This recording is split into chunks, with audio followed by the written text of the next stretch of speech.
Margaret Hastings had always believed that love was a language spoken through actions. She had learned that from her mother, a woman who had never said the words out loud but had shown them in 1,000 small ways. The mended socks, the hot breakfast before school, the gentle hand on a fevered forehead. Margaret had carried that belief into her marriage, into her motherhood, into every corner of her life. She had shown her love by giving, by building, by sacrificing. She had shown her love by making herself small so that others could grow. For 67 years, she had been the quiet architect of other people's happiness. She had drawn the blueprints, laid the foundations, painted the walls. And she had never once asked for anything in return. She had married Harold Hastings when she was 22, a young man with calloused hands and a gentle smile who had promised to build her a life. And he had. He had built her a home, a family, a world that had felt safe and warm and full of possibility. He had given her Daniel, her only child, a boy with his father's stubborn chin and his mother's soft heart. She had watched Daniel grow from a chubby toddler into a lanky teenager and then into a man who stood tall and sure of himself. But somewhere along the way, something had shifted. It wasn't a single moment. It was 1,000 small moments, each one barely noticeable on its own. The phone calls that grew shorter, the visits that grew rarer, the way Daniel's eyes would flick to his wife, Sarah, before answering a question, as if she held the key to all his words. The way Sarah's smile would tighten when Margaret offered advice, the way her voice would sharpen when Margaret suggested a different way of doing things. Margaret had felt it all. She had felt it like a slow erosion, the steady wearing down of a shoreline by an indifferent sea. But she had never said anything. She had bitten her tongue, smoothed her face into a pleasant expression, and told herself that this was what love looked like.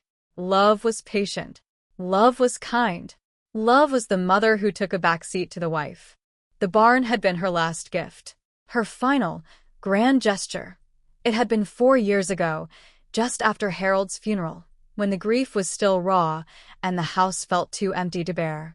Margaret had driven out to the countryside on a whim, her hands gripping the steering wheel so tightly that her knuckles had gone white. She had needed to get away from the silence, the echoes, the ghost of her husband's footsteps in the hallway. She had needed to find something that felt like her own, and then she had seen it, 100-year-old barn, sagging and gray, half hidden behind a tangle of wild blackberry bushes. The roof was caved in. The windows were broken. But the bones were good. The bones were solid. She had called Daniel that night, her voice trembling with excitement. "Danny, I found it.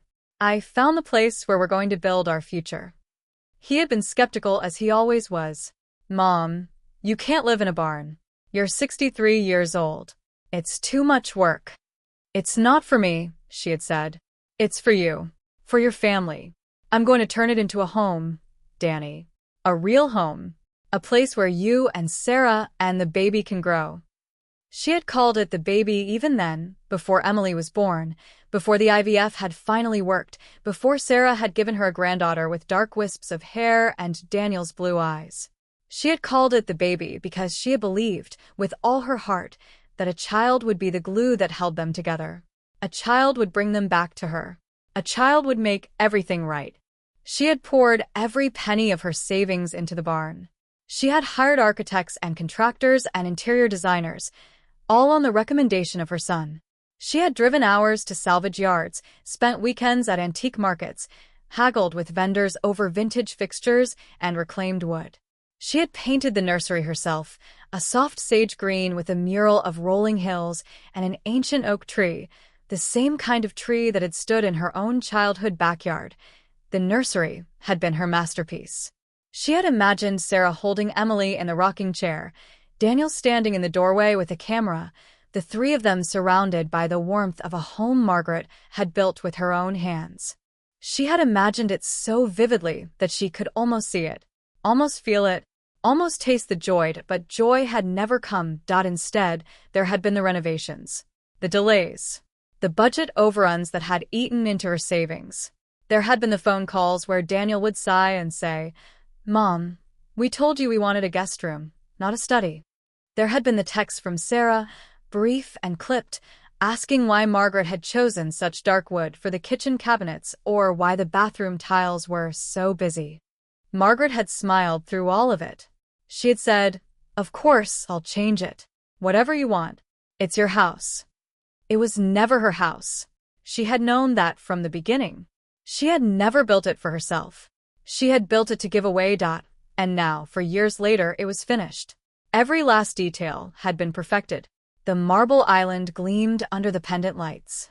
The farmhouse sink was polished to a shine. The nursery was waiting, empty and perfect, like a stage before the actors arrive. Margaret stood in the great room and looked around at the space she had created.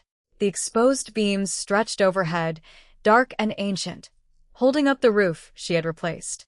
The stone fireplace was massive and warm, a hearth she had envisioned for family gatherings. The windows faced the fields, where the sun was beginning to set, painting the sky in shades of amber and rose. It was beautiful. It was everything she had dreamed. And it was empty. Daniel was supposed to come today. He had promised. He and Sarah and Emily, the whole family. They were going to see the finished house for the first time, and Margaret had prepared everything. She had roasted a chicken, Daniel's favorite.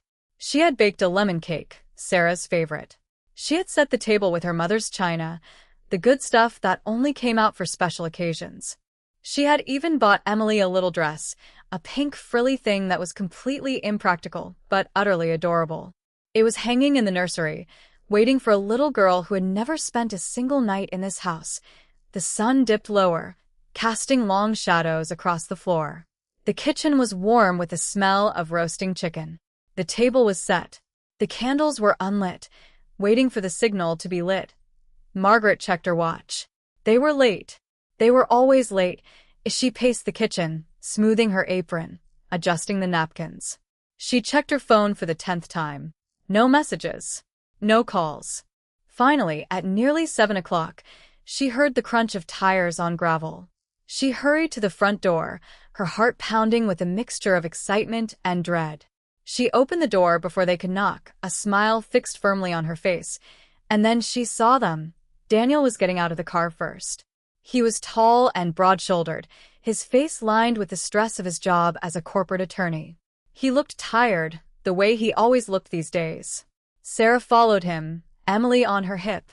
Sarah was dressed impeccably, as always, in a cream-colored blouse and tailored jeans. Her face was flawless, her hair perfectly styled. She looked like she had just stepped out of a magazine. But there was something in her expression that made Margaret's smile falter.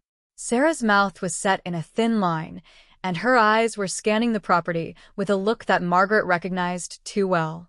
It was the look of a woman who had already made up her mind. "Welcome," Margaret said, her voice a little too bright. "Welcome, welcome. Come in, come in. I have dinner ready." And Emily, "Oh, look how big you've gotten, sweetheart. Let Grandma hold you." Sarah didn't let her. She shifted Emily to her other hip, stepping back slightly. "She's a little fussy, Margaret.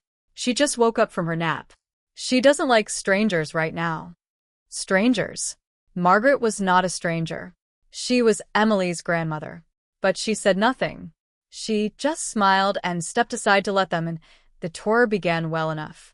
Daniel walked through the great room, nodding at the stone fireplace, the exposed beams, the picture windows. He made non-committal sounds, the kind of sounds you make when you want to be polite, but don't have anything to say. Sarah followed behind him, her eyes darting from one detail to the next. "It's very spacious," Sarah said, her voice flat. "Isn't it wonderful?" Margaret said, her smile beginning to hurt. "I thought you two could have the master suite. It's through those doors. The bathroom is amazing, Sarah.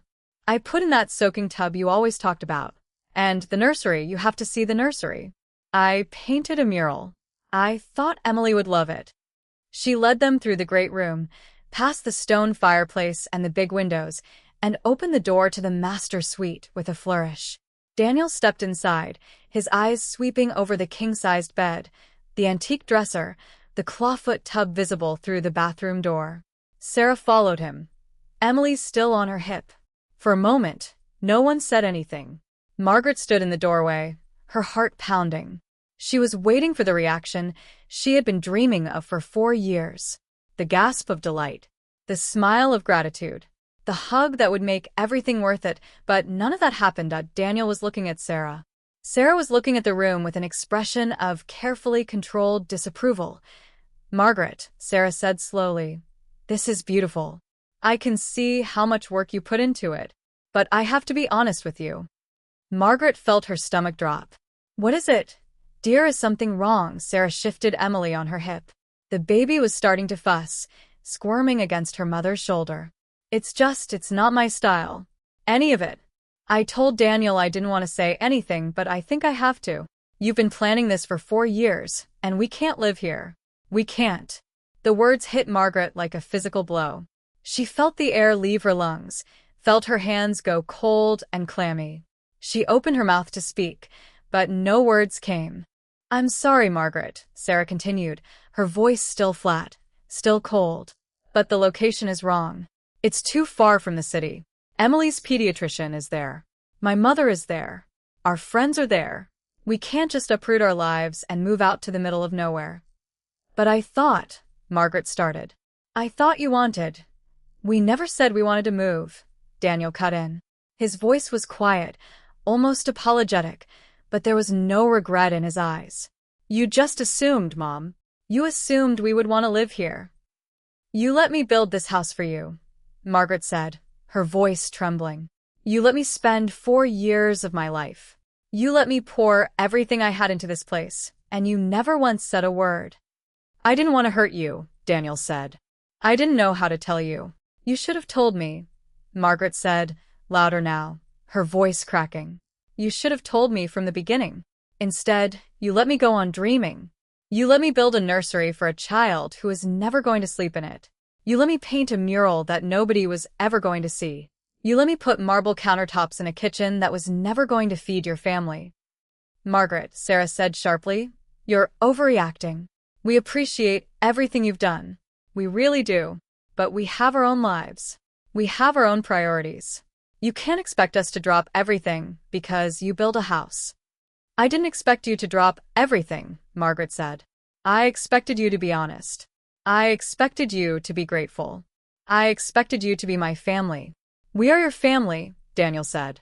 "We love you. But you can't control our lives, Mom." The words hung in the air like a slap. Margaret stared at her son, at the stranger he had become. The boy who had once held her hand across the street, who had once told her she was the best mother in the world, was gone. In his place was a man who looked at her with pity, with patience, with the tolerance of someone who had outgrown their childhood. "I think we should go," Sarah said. "Emily's upset, and it's a long drive back." "Wait," Margaret said. "Wait, please. I made dinner. There's chicken. It's Daniel's favorite. The recipe from his grandmother. I made a lemon cake. Please just stay for dinner. We can talk about this. We can work something out." Daniel and Sarah exchanged a look. It was a look Margaret had seen many times before, a silent conversation between two people who had built a wall around their marriage and put her on the other side. "We can't, Mom," Daniel said. "We have to get back. We told you we were just stopping by. We didn't plan to stay." The words were so casual, so matter-of-fact, that for a moment Margaret couldn't process them. They had driven 2 hours. They had come all this way. And they were leaving after 5 minutes. "Please," she said, her voice breaking. "Please, just one meal. Just 1 hour. That's all I'm asking." "We have to go," Sarah said firmly. "Emily needs her routine. We'll talk later. I promise." And that was it. They walked out of the beautiful house, past the beautiful kitchen, past the beautiful nursery, and got into their beautiful car. Daniel gave her a brief, awkward hug. Sarah didn't even touch her. Emily reached out her little hands, and for a moment, Margaret thought she might finally get to hold her. But then Daniel put Emily in the car seat and closed the door, and the moment was gone. She stood on the porch and watched them drive away, her hands gripping the railing so tightly that her knuckles went white. The taillights grew smaller and smaller until they disappeared around the bend in the gravel road. And then she was alone. The silence was overwhelming. It pressed in on her from all sides, heavy and suffocating. She walked back into the house, through the great room, past the marble island, past the untouched dinner on the table. She stood in the kitchen, surrounded by everything she had built, and felt like a ghost in her own story. The roast chicken was burning in the oven. She could smell it, the acrid scent of charred meat mingling with the sweetness of the lemon cake on the counter. She didn't move to turn it off. She just stood there, staring at nothing, her mind a blank white sheet of pain, and then, slowly, something began to shift. It started as a flicker, a tiny ember of anger buried deep in her chest. It grew as she stood there, fueled by the memory of every slight, every dismissal, every time she had bitten her tongue to keep the peace. The phone calls that had grown shorter, the visits that had grown rarer, the way Daniel had looked at her tonight, with pity rather than love, the way Sarah had dismissed her, as though she were nothing more than an inconvenience. The flicker became a flame, and the flame became a fire as she thought about the money she had spent, the years she had given, the dreams she had sacrificed. She thought about the nursery, empty and waiting, the mural she had painted with such hope. She thought about Harold, her Harold, who would have never let this happen. He would have stood up for her. He would have told Daniel the truth, but Harold was gone. And Margaret had been too afraid to speak for herself. No more. She turned off the oven. She took off her apron and laid it on the counter. She walked through the house, room by room, and for the first time, she looked at it not as a gift for someone else, but as a monument to her own foolishness. "I built this for you," she said out loud, her voice echoing in the empty space. "I built this because I loved you, and you threw it away." She stopped in front of the nursery door. She had painted the mural with such care, each stroke of the brush a prayer for the future. The rolling hills, the ancient oak tree, the soft blue sky that promised endless possibility. She reached out and touched the wall. The paint was smooth and cool under her fingers. "Not my wife's style," she whispered, repeating the words Sarah had used. "It's not my wife's style." She laughed. It was a harsh, broken sound, a sound she didn't recognize. "I devoted 4 years to this," she said. 4 years of my life. 4 years of my money. 4 years of my heart. And she dismissed it in 5 minutes. She thought about the trust, the secret trust that Harold had left her. The money she had never touched, never even mentioned. It was sitting in an account, waiting for a rainy day, waiting for the moment she would finally need it. That moment had come. She left the nursery and went to the study, where she kept her important papers. She opened the drawer and pulled out the deed, the insurance documents, the bank statements. And then she pulled out the letter from her lawyer, the one that detailed the full extent of the trust. She sat down at the desk and read it again. The numbers were staggering. She had always known they were there, but she had never truly understood what they meant. Now she did. That this was her safety net, her escape hatch, her chance to start over. She folded the letter and put it back in the drawer. Then she picked up her phone and called her real estate agent. "I want to sell the house," she said. "As soon as possible. I don't care about the price. I just want it gone."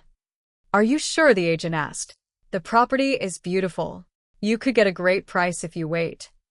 "I don't want to wait," Margaret said. "I want to be done with it." She hung up the phone and sat in the silence of the empty house. The anger was still burning in her chest, hot and bright. But beneath it was something else. Something that felt a lot like freedom. She had spent her whole life building things for other people.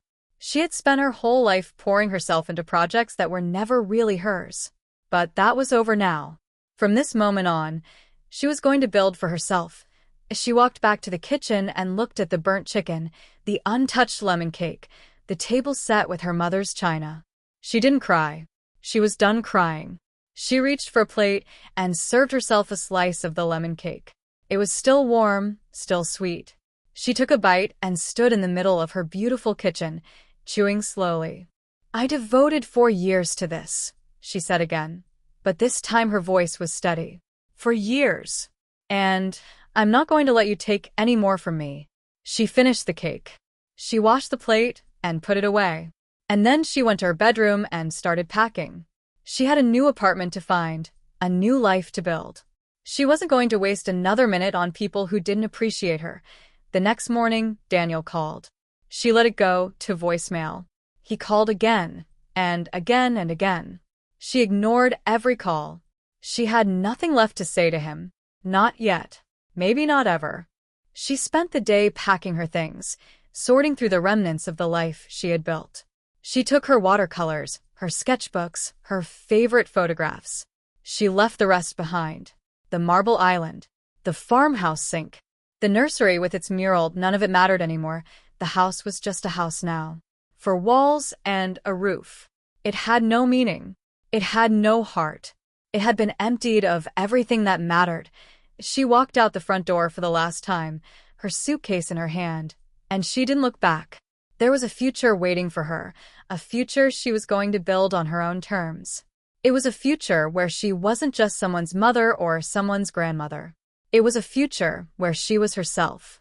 And that future was going to be magnificent. Margaret Hastings did not look back at the barn as she drove away. She had made a decision, and she was not the kind of woman who second-guessed herself. Not anymore. The woman who had spent 4 years building a house for people who did not want it was gone. In her place was someone new. Someone who had finally learned the most painful lesson life had to offer, that you could give everything you had, and it still would not be enough. The drive to the city took 2 hours. She spent it in silence. The radio turned off. The windows rolled down just enough to let the cool autumn air rush in. She had not cried since the night Daniel and Sarah had left. She had not let herself feel anything except the cold, hard anger that had taken root in her chest. It was a useful emotion. It kept her focused. It kept her moving forward. The apartment she had rented was small but bright. It was on the 3rd floor of a pre-war building, with tall windows that faced a courtyard garden. The landlord had warned her that the building had no elevator, but Margaret did not mind the stairs. They gave her something to do, something to push against. She had hired movers to bring her furniture, but she had kept the bare minimum. A bed. A dresser. A small desk for her sketching. Her watercolors and easel went in the corner of the living room, where the light was best. She had sold the rest of her belongings, the furniture she had bought for a house that was no longer hers, the antiques she had scavenged from salvage yards and flea markets. It had been painful to let them go, but it had also been freeing. She spent the first week in the apartment doing nothing. She slept late, ate simple meals, and watched the leaves turn gold and red in the courtyard. She did not answer her phone. She did not check her email. She did not call Daniel, even though she knew he was probably frantic with worry. Let him worry, she thought. It was the first time in his life he had ever worried about her. On the 8th day, she finally checked her voicemail. There were 17 messages. The first few were from Daniel, his voice cautious, almost apologetic. He wanted to know where she was. He wanted to know if she was okay. He wanted to know why she was not answering her phone. The later messages were more desperate. Mom, please call me. I'm really worried. Sarah is worried too. Emily keeps asking about you. That last part was a lie. Emily was 2 years old. She did not ask about anyone. The final message was from Sarah. It was brief and clipped, the same tone she had used when she dismissed the barn house. Margaret, we need to know you're okay. This is getting ridiculous. You can't just disappear. Call us back. Margaret deleted the message without a second thought. She had spent 67 years being convenient for other people. She was done. She poured herself a cup of tea and sat by the window, watching the sun climb higher in the sky. The courtyard was quiet, peaceful, a small pocket of green in the middle of the gray city. She had chosen this apartment because it made her feel calm. She needed calm. She needed space to think. The trust was still in her mind, a constant presence in the back of her thoughts. It was not just money. It was possibility. It was freedom. She had spent so many years funneling her resources into Daniel and Sarah, into the house, into the dream of a family that would never exist. She had given them everything she had, and they had taken it all, without a second thought. Now it was time to give herself something. She started sketching again. Not the floor plans and architectural drawings she had done for a living, but real art. Landscapes, mostly. She sketched the view from her window, the courtyard garden with its stone paths and wrought iron benches. She sketched the skyline of the city, the jagged edges of the buildings against the pale blue sky. She sketched the faces of strangers she saw on the street, the old man who fed the pigeons, the young mother who pushed a stroller past her building every morning at 8. It was not the same as painting the nursery mural. That had been a labor of love, a gift she had given to a child who would never remember it. This was different. This was for her. On the 10th day, she called her lawyer. His name was Richard Barnes, a quiet, unassuming man who had handled Harold's will. He was efficient and discreet, the kind of lawyer who did not ask too many questions. "I want to make some changes," Margaret said, "to my financial plans. I want to start using the trust." Richard was silent for a moment. "You mean the one your husband left you? The one we discussed at the reading of the will?" "Yes. I've been sitting on it for 5 years. I think it's time to put it to use." "What did you have in mind, Margaret?" She paused. She had been thinking about this for days, turning the possibilities over in her mind. She could buy a small gallery. She could travel, visit the places she had always wanted to see. She could donate it to a cause she believed in. The options were endless, but there was one thing she had decided. One thing she had to do first. "I want to set up a trust for Emily," she said. "A college fund. But I want it to be in my name only. I want it to be something I control, something Daniel and Sarah cannot touch." Richard was quiet for a moment. "That's unusual. Most grandparents give the money directly to the parents." "I know it's usual," Margaret said. "I've been usual my whole life. I'm done with usual." "All right," Richard said slowly. "I can help you with that. I'll draw up the paperwork and send it to you. But, Margaret, are you sure about this? Your son might not take it well." "Daniel has not taken anything well in a long time," Margaret said. "I'm not going to let that stop me from doing what's right." She hung up the phone and felt a small sense of satisfaction. It was not revenge. It was not spite. It was simply justice. She had spent 4 years building a house for her son, and he had dismissed it because it was not his wife's style. She was not going to let him dismiss her granddaughter's future the same way. The next morning, she got a call from Elena, the real estate agent. "Margaret, I have good news. The sale of the barn house is moving forward. The buyers are very eager. They've already submitted their final offer." "How much?" Margaret asked. Elena named a number. It was higher than Margaret had expected, even in the current market. The renovations she had done, the custom work, the high-end finishes, they had all paid off. She was going to walk away with more than enough to start her new life. "Congratulations," Elena said. "This is a huge win." "It's not a win," Margaret said quietly. "It's just a transaction. But thank you." She ended the call and sat in silence. The money would be in her account soon. Enough to live on for years. Enough to never have to depend on anyone again. She thought about Daniel again. She had not spoken to him in 10 days. She had not answered his calls or replied to his texts. She had not reached out to Sarah. She had cut herself off completely, and she had to admit that it felt good. For the first time in her life, she was not chasing someone else's approval. She was not waiting for a phone call that would never come. She was free, but freedom came at a price. She knew that. The silence between her and Daniel was not a clean break. It was a wound, raw and festering. She had been the one to step away, but she had done it because she had no other choice. If she had stayed, she would have kept giving. She would have kept sacrificing. She would have kept watching her son treat her like an afterthought. She could not do that anymore. The phone rang. She glanced at the screen. Daniel, again. He had called 3 times already that morning. She let it go to voicemail. The voicemail was different this time. Daniel's voice was not cautious or apologetic. It was angry. "Mom, I need you to call me back. Right now. I'm not messing around anymore. Sarah and I have been trying to get a hold of you for weeks. We've been worried sick. And I just got a call from Richard Barnes. What the hell is going on? Why are you setting up a trust for Emily without telling us? You need to explain yourself. Now."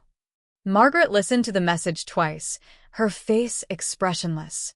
When it was done, she deleted it and set the phone down on the table. She had known this would happen. She had known that Daniel would find out eventually. She had not expected him to find out so quickly, but she was not surprised. Sarah had always been good at sniffing out anything that involved money. She picked up her phone again and called Richard. "Daniel contacted you?" she asked. "Yes," Richard said. He seemed quite upset. "I told him I couldn't discuss the details of the trust with him, since it's in your name only, but he demanded to know what you were planning." "I'm sorry, Margaret." "I didn't give him any information, but he's clearly not happy." "Thank you for being discreet," Margaret said. "I'll handle Daniel myself."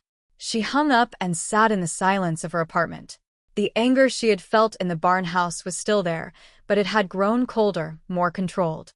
She was not going to lash out. She was not going to scream or cry or beg. She was going to do something far more effective. She typed a message to Daniel. It was short and simple, the kind of message that could not be twisted or misinterpreted. "I've been trying to reach you, but you haven't answered." The ellipses appeared almost immediately. He was typing. She waited, then a message appeared, and she read it silently. "I was trying to give you space, but now I'm worried. This isn't like you. What's going on with the trust? Why didn't you tell us what you were doing? We're your family, Mom. You can't just cut us out." She let out a small, cold laugh. "We're your family." He had never said that before. Not when she was building his house. Not when she was emptying her savings for his dream. Not when she was begging him to stay for dinner. She typed back, "You told me I couldn't control your lives. I'm taking that advice. This is my life now. My decisions. My money. You don't get a say in any of it." She sent the message and turned off her phone. She did not want to see his response. She did not need to. She knew what it would say. He would be angry. He would be hurt. He would accuse her of being petty and selfish. He would tell her she was ruining their relationship, but she was not ruining anything. He had ruined it years ago, with every canceled visit, every short phone call, every time he had made her feel like an obligation rather than a mother. She spent the rest of the day painting. The light was perfect, golden and warm, and she lost herself in the brush strokes. She painted the garden in the courtyard, the leaves falling from the trees, the shadows growing long across the stone paths. It was a simple scene, but it felt meaningful. When night fell, she turned on the lights and sat back to look at her work. She was getting better. She had always been good at architectural drawing, but this was different. This was art. This was her heart on canvas. She thought about the barn house, empty and waiting for a new family. She thought about the nursery, the mural she had painted with such hope.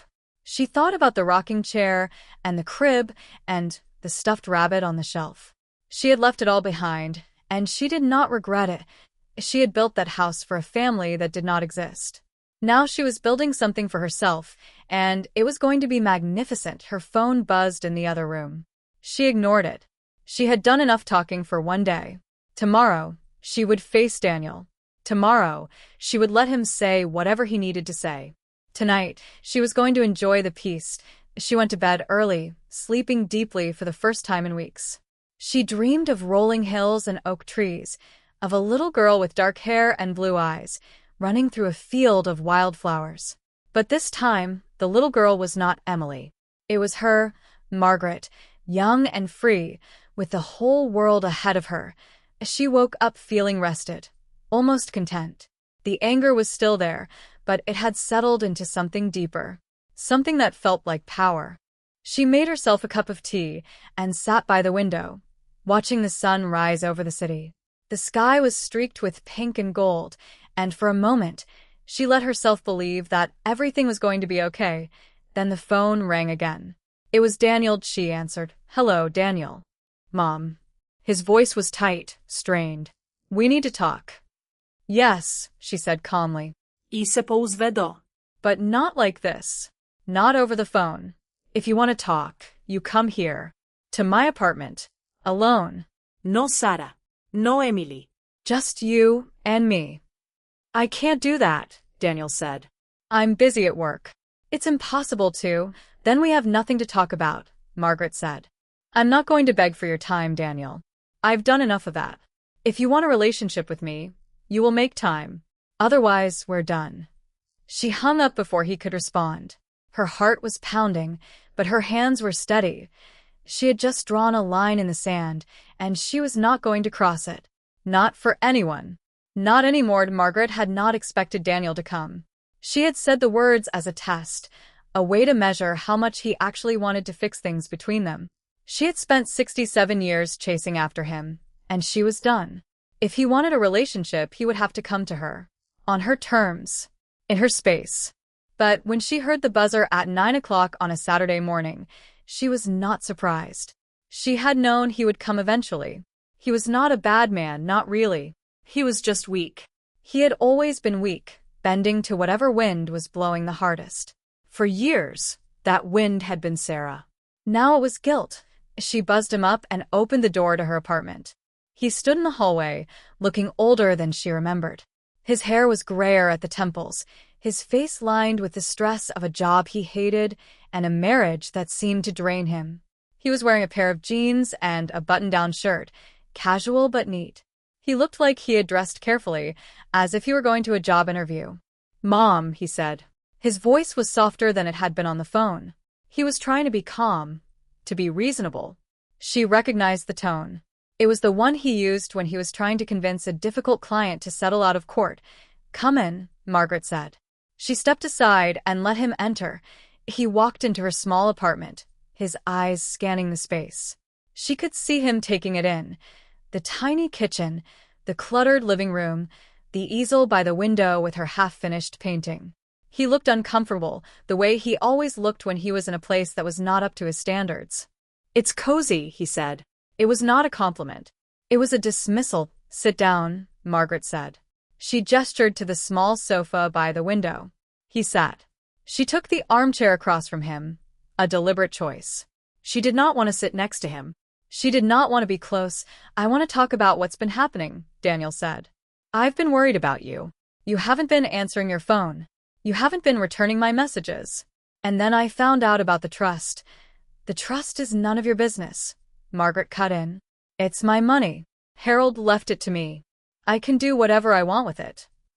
"Of course you can," Daniel said, his voice carefully measured. "But Mom, I'm your son. I'm your only family. You should have told me what you were planning." "I should have told you," Margaret repeated slowly. "Is that what you think, that I owe you an explanation for how I spend my own money?" "I think we owe each other honesty," Daniel said. "That's what families do. They're honest with each other." Margaret laughed. It was a dry, humorless sound. "Honesty that's rich, coming from you. You let me spend 4 years building a house for you, and you never once told me the truth about how you felt. You let me pour every penny I had into a place you never wanted to live in. You let me dream about a future that was never going to happen. And now you want to talk about honesty."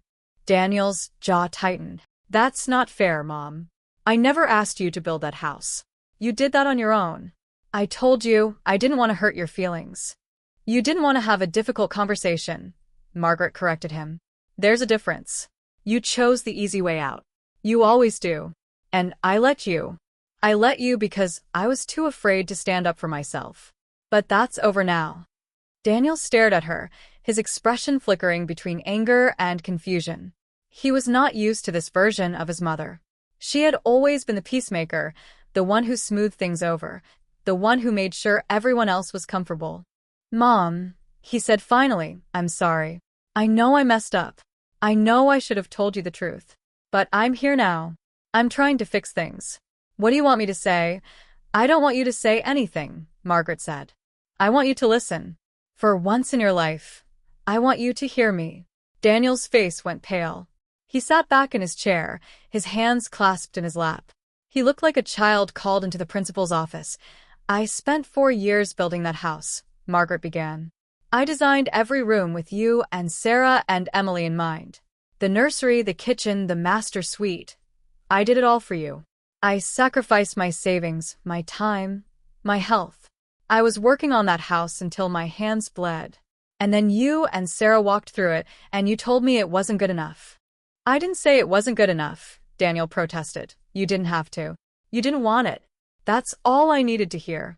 And the worst part is, you didn't even have the courage to tell me yourself. You let Sarah do it. You let her dismiss everything I had built, and you stood there like a coward and let her tear me down." Daniel opened his mouth to respond, but Margaret cut him off. "I'm not finished. I have given you everything. Everything. I paid for your college. I paid for your wedding. I helped you buy your first house. I gave you money for the IVF, money for the mortgage on your apartment, money for Emily's crib and stroller, and all the things you said you needed. And you know what I got in return? Phone calls that lasted 5 minutes. Visits that were always too short. Excuses, over and over again, about why you couldn't spend time with me. I work a lot, Daniel said weakly. I have a demanding job. Sarah needs. I don't care what Sarah needs, Margaret said. I'm talking about you. You are my son. You are the only child I have. And you have treated me like a stranger for the better part of a decade. Do you have any idea how that feels? Daniel was silent. His eyes were glassy, and for a moment, Margaret thought he might cry. She did not care. She had spent too many years holding back her feelings to spare his. This was the truth, and he was going to hear it. I spent my whole life being a good mother, she continued. I thought that meant putting everyone else first. I thought it meant sacrificing my own needs so that you could be happy. And I did it. I did it over and over again for years. I told myself that it was worth it. I told myself that you would appreciate it one day, that you would come back to me, that you would see everything I had done for you and finally understand how much I loved you. She paused, her voice catching slightly. She forced herself to continue. But you never did. You never saw it. You never appreciated it. You just kept taking and taking and taking, and I kept giving because that's what I thought love was supposed to look like. But it's not love. It's not love at all. It's martyrdom. And I'm done with it. Daniel reached out his hand toward her. Mom, please, she pulled back. She did not want him to touch her. I'm not telling you this to hurt you, she said, her voice softer now. I'm telling you, because you need to understand. There are consequences to the way you've treated me, and the trust is one of them. I'm not going to hand over my money to you and Sarah so you can spend it on things you don't appreciate. I'm going to use it for myself, for the life I want to live. Daniel stared at her, his face pale and drawn. I never asked you for the trust, he said. I didn't even know about it until a few days ago. I don't want your money, Mom. I just want you back. I want us to be a family again. Margaret shook her head. We're never going to be the same family, Daniel. I've accepted that. It's time you did too. There was a long silence. The clock ticked on the wall. Outside, the sound of traffic drifted up from the street. Margaret sat in her armchair, her hands folded in her lap, and watched her son struggle with the weight of everything she had said. You think I don't care, Daniel finally said. His voice was hoarse. You think I don't love you, but I do. I love you, Mom. I don't know how to show it. I don't know how to be a good son. I've never been good at this. Then learn, Margaret said. You're 43 years old. It's time to grow up. It's time to stop letting Sarah do your thinking for you. It's time to take responsibility for your own life. Daniel nodded slowly. He looked around the apartment again, and Margaret saw something shift in his expression. Recognition, maybe. Or regret. Can I come back, he asked. Can I visit you here, just the two of us? I want to try. I want to do better. Margaret studied him. She could see the sincerity in his eyes, the genuine desire to make things right. And she believed him. She believed that he wanted to do better. But she also knew that wanting to do better was not the same as doing better. You can come back, she said. But not right away. I need time. I need space to figure out who I am when I'm not being someone's mother. You need to respect that. Daniel looked like he wanted to argue, but he stopped himself. Okay, he said quietly. Okay, I'll call you next week. We can try again then. Margaret nodded. She walked him to the door. He paused in the doorway, his hand on the frame, and looked at her with an expression she could not quite read. I love you, Mom, he said. I know, Margaret said. I love you too. But love isn't enough, Danny. It never has been. He left. She closed the door behind him and leaned against it, her heart pounding. The conversation had taken everything out of her. She was exhausted, drained, but she also felt lighter than she had in years. She walked to the window and looked down at the street. Daniel was getting into his car, his movements slow and deliberate. He looked defeated. Good. He needed to feel that way. He needed to understand that he could not just apologize and expect everything to be forgiven. She watched his car pull away and disappear around the corner. Then she turned back to her easel. The painting was still waiting for her, half finished, the brushstrokes still wet. She picked up her brush and began to work again. She painted until her hand ached, until the light faded and the room grew dim. She painted the same scene over and over again, refining the details, chasing a perfection that she knew she would never reach. And then, finally, she set down her brush and looked at what she had done. It was a landscape, but it was not the courtyard. It was the barn house, the one she had spent 4 years building. She had painted it from memory, every detail exactly as she remembered. The exposed beams, the stone fireplace, the marble island in the kitchen, the nursery with its soft green walls, and the mural she had painted with such hope. She stared at the painting for a long time. She had not meant to paint it. It had come out without her thinking, a ghost from the past, but it was not a sad painting. It was not a painting of loss or regret. It was a painting of something she had built with her own hands, something she had created with all the love she had to give. And even though the people she had built it for had rejected it, the house itself was still beautiful. The house itself was still a testament to everything she had been capable of. She smiled, a small, private smile. She had spent 4 years building that house.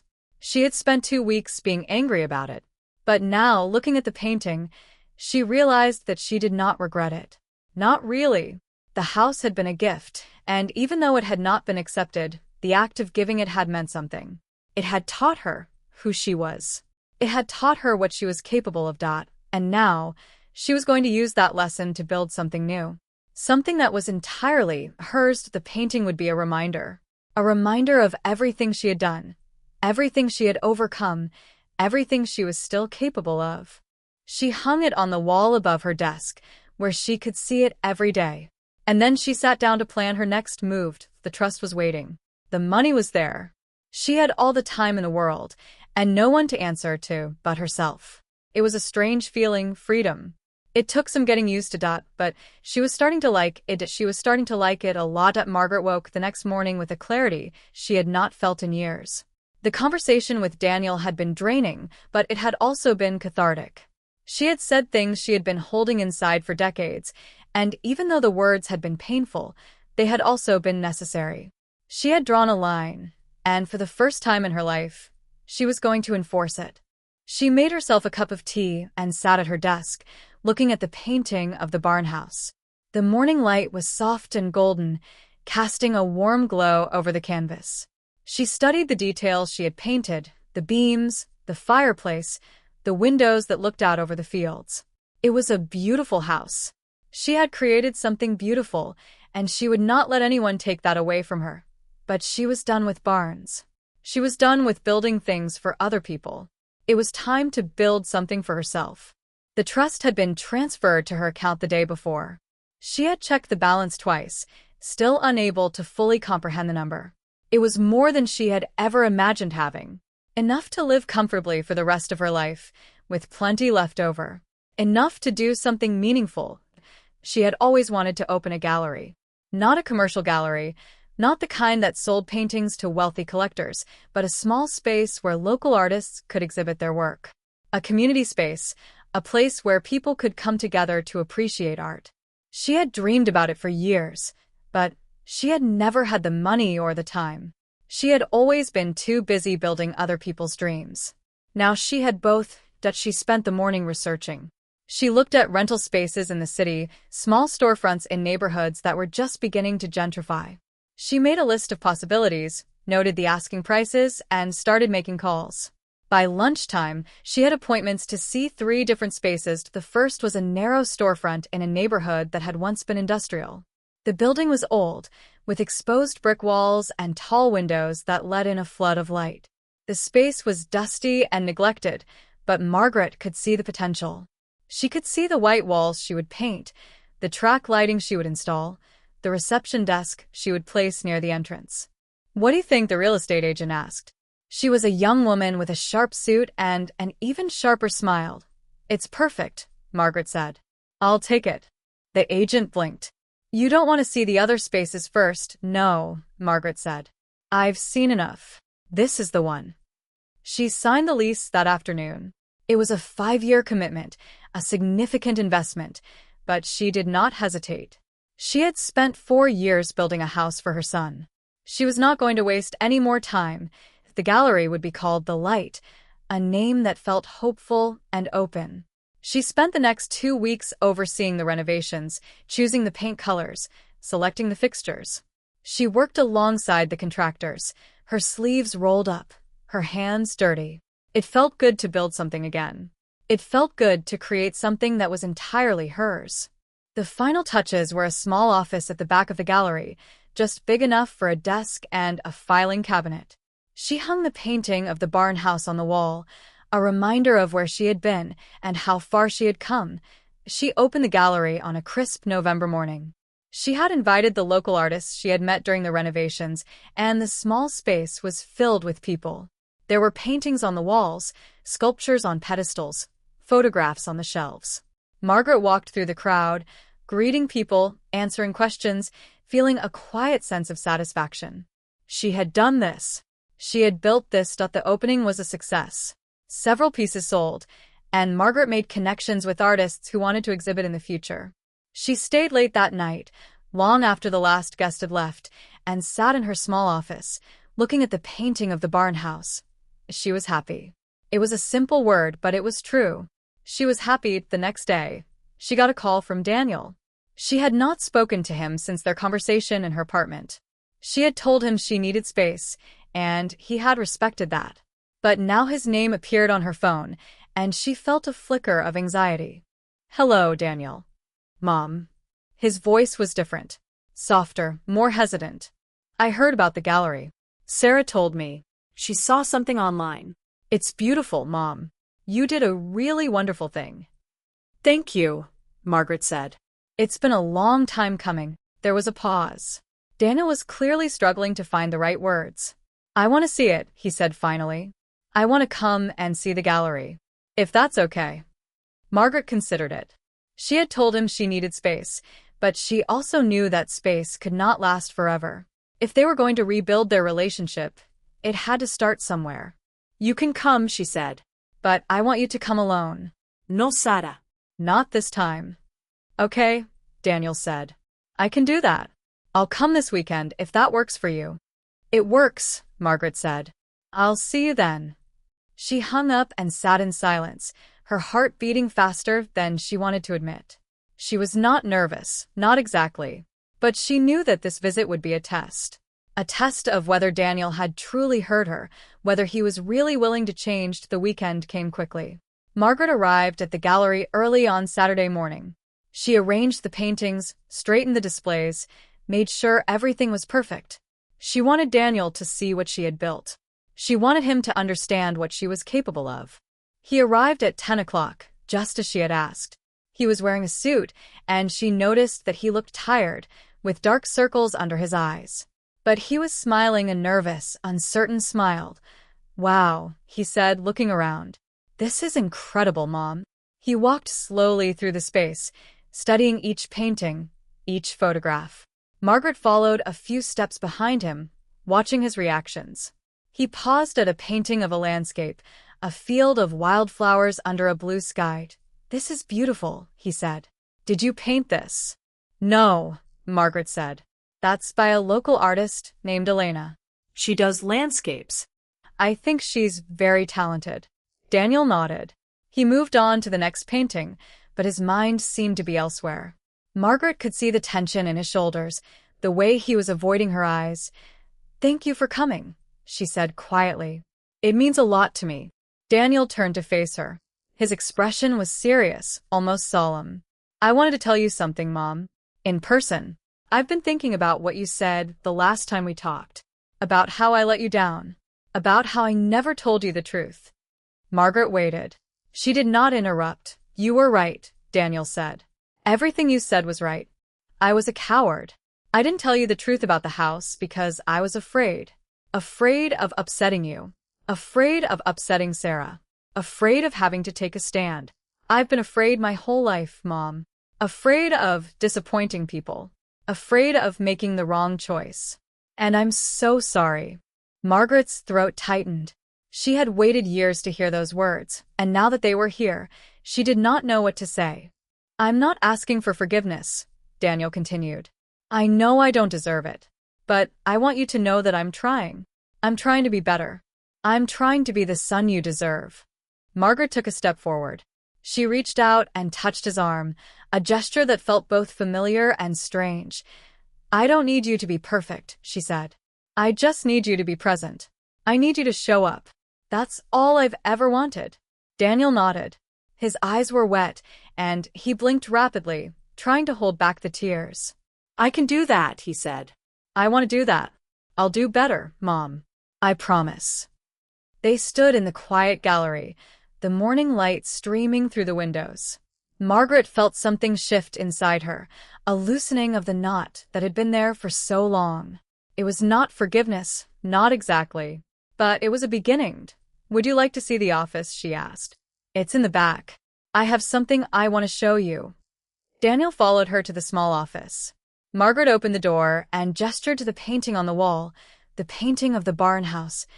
I painted this, she said, after I left. It's how I remember the house. Not as something that was rejected, but as something I built. Something I created. It's the best thing I've ever done. Daniel stared at the painting. His face was pale, and Margaret could see the guilt in his eyes. Mom, he said. I'm so sorry. I'm so sorry for everything. I know, Margaret said. And I forgive you. Not because you deserve it, but because I'm tired of carrying the weight of it all. I'm moving on, Daniel. I'm building a new life. I want you to be part of it, but only if you can meet me where I am. I can, he said. I will. They left the gallery together, walking out into the cold November air. Daniel had to get back to work, but he promised to call soon. He hugged her, a long, tight hug that felt more genuine than any embrace he had given her in years. Margaret watched him walk down the street and disappear around the corner. She felt lighter, freer, as if a weight had been lifted from her shoulders. She went back inside the gallery and looked at the painting of the barn house. She had built it, and she had let it go. She had given it to people who did not want it. But she had also reclaimed it in a way. She had turned it into something new, something that belonged entirely to her. She thought about Daniel, about the future they might have together. It would not be easy. There would be setbacks, disappointments, old patterns that refused to die. But for the first time in years, she felt hopeful. She had spent so long building things for other people. Now she was building something for herself. A gallery, a life, a future, and it was going to be magnificent. She picked up her brush and started to paint. The first snow of the season fell on a Tuesday, soft and silent, blanketing the city in a hush that felt almost sacred. Margaret stood at the window of her gallery, watching the white flakes drift past the glass, and felt a quiet sense of peace settle over her. It had been 3 months since she opened the light, 3 months since she had last spoken to Daniel with anything resembling anger. The gallery was thriving. Her paintings were selling. She had even started teaching a small watercolor class on Thursday afternoons, a handful of students who looked at her with the same eager attention she had once given her own teachers. She was not the same woman who had driven away from the barn house 4 months ago. That woman had been hollowed out, broken by years of giving and receiving nothing in return. This woman was whole. This woman had built something of her own. The phone rang. It was Daniel. He called every Sunday now, without fail. Sometimes they talked for an hour. Sometimes only 10 minutes. But he called. He showed up. He was trying. Mom, he said, and she could hear the hesitation in his voice. I wanted to ask you something. Sarah and I have been talking. She wants to come see the gallery. She wants to apologize. Margaret was silent for a moment. She had not seen Sarah since that night at the barn house. She had not wanted to. The memory of Sarah's dismissive words, her cold expression, the way she had dismissed 4 years of work with a single sentence, that wound had not fully healed. But Margaret had spent a lifetime holding grudges. She was tired of it. She was tired of carrying the weight. She can come, Margaret said finally. But I want her to understand something first. I am not building my life around her approval anymore. I am not going to change my gallery to suit her taste. She can come as a guest, not as a critic. I'll tell her, Daniel said. I'll make sure she understands. They came on a Saturday afternoon, a few days before Christmas. Margaret had closed the gallery early, wanting to have the space to herself. She had set out tea and cookies on a small table near the window. She had lit a fire in the small fireplace she had installed in the back corner.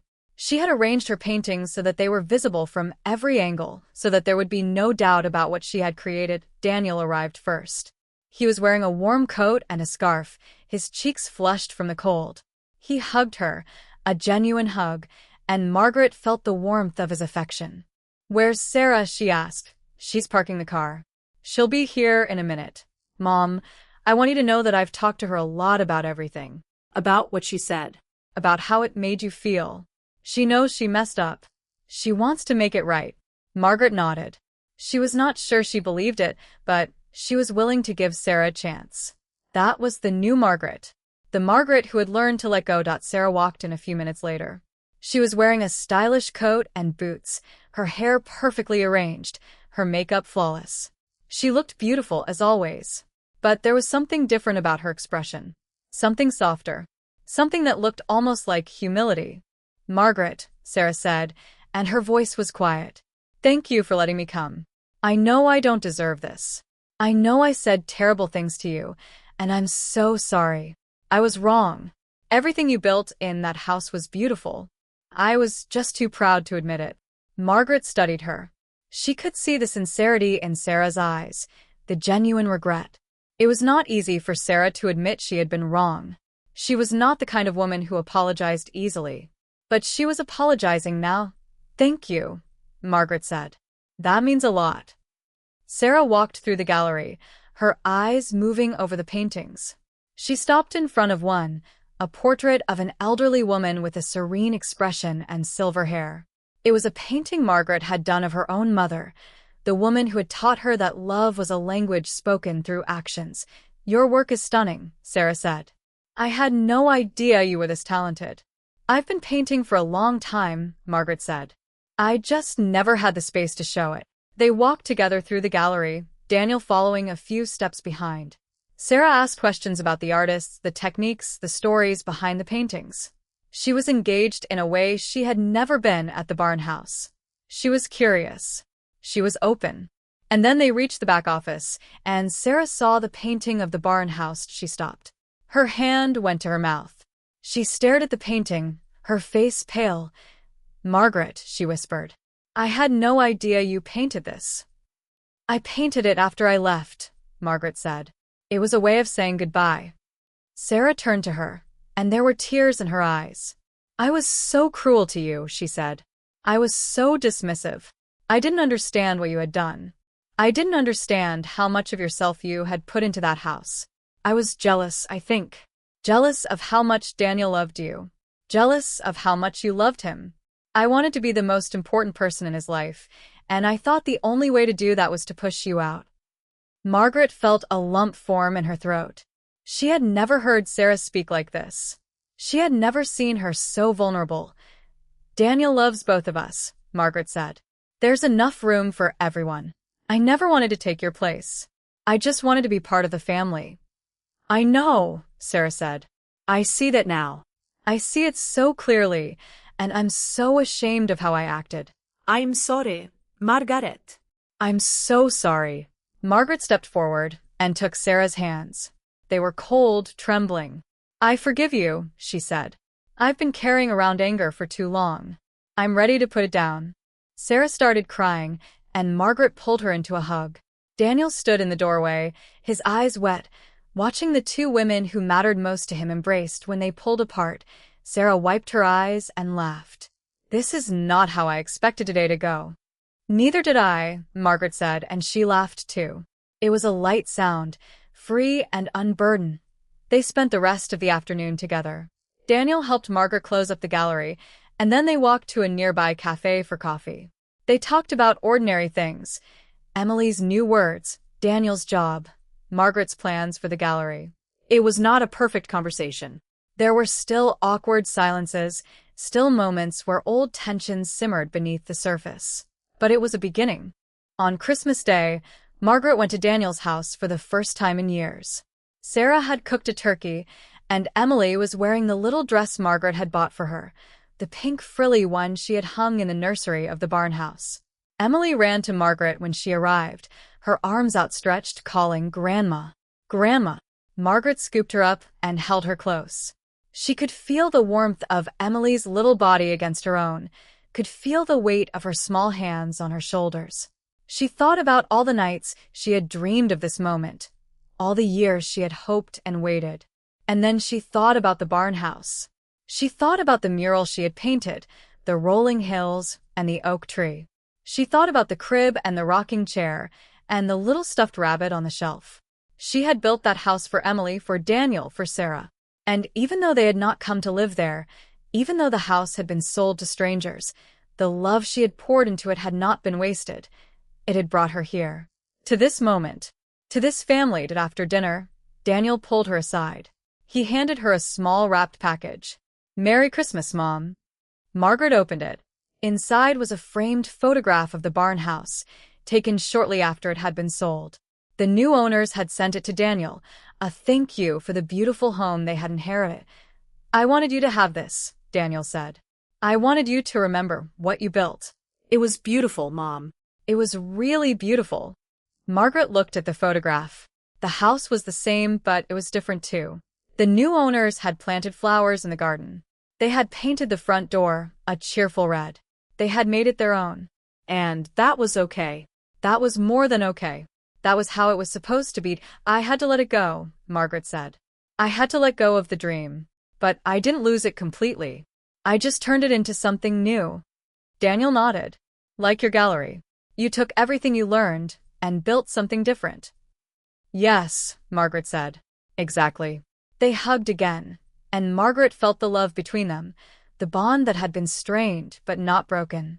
It was not the same as before. It would never be the same. But that was okay. It was better this way. It was stronger, more honest, more real. She walked home that night, through the quiet streets of the city. The snow was falling again, soft and gentle, catching the light of the street lamps. She thought about Harold, about the life they had shared, about the trust he had left behind. He had given her more than money. He had given her the freedom to choose her own path. She thought about Daniel, about the years they had lost, about the years they still had ahead of them. She thought about Sarah, about the unexpected apology, about the possibility of a new beginning. She thought about Emily, about the future she would have, about all the things Margaret still wanted to teach her. And she thought about herself, not as a mother, not as a grandmother, not as a widow, but as a woman who had survived, who had rebuilt, who had found her way back to herself. She reached her apartment and unlocked the door. The painting of the barn house was still on the wall of her office, a reminder of where she had been and how far she had come. She sat down at her desk and took out her sketchbook. The page was blank, waiting for her next creation. She picked up her pencil and started to draw it. The first line was always the hardest. But once she started, the lines flowed. She drew a field of wildflowers, a blue sky, a path that led into the distance. She drew a journey that had no end. She drew herself, standing at the center, surrounded by all the light she had found.